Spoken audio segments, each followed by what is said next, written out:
Sis. Kiss her like that. Kiss her. Padalisim yan.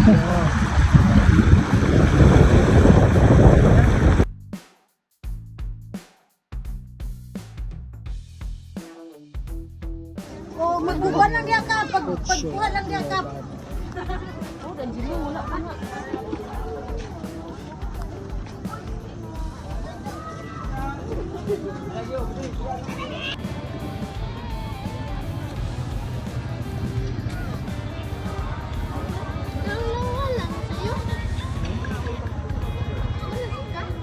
Saan mo ko?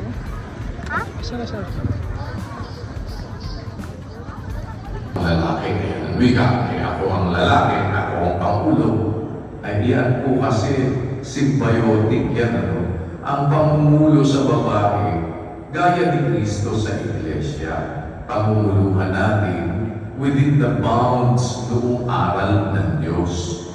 Hindi pamumulo na abusado. Kaya nga, kung paano ang Iglesia nasasakop ni Kristo, ganun din ang sabi, ang babae pasakop sa kanya-kanyang asawa sa lahat ng mga bagay.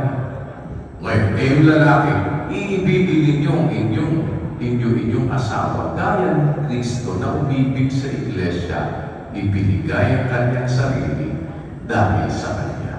Kasi po mayroong hierarchy, kaya nga pinakikilala yan sa Biblia, yung pinamumuluhan ng lalaki ang babae, nangumuluhan naman ang lalaki ni Kristo. Kung paano ang sabi doon sa 11 address ng Corinto, na ibig ko na inyong ito, lalaki na pinamumuluhan ni Kristo. Pangulo ng babae ay ang lalaki. Sinong lalaki? Yung lalaki pinamumuluhan ni Kristo. At ang pangulo ni Kristo at wika ay ang Diyos.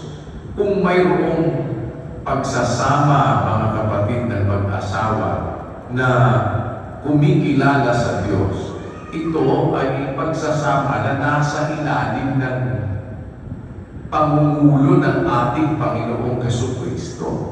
Kaya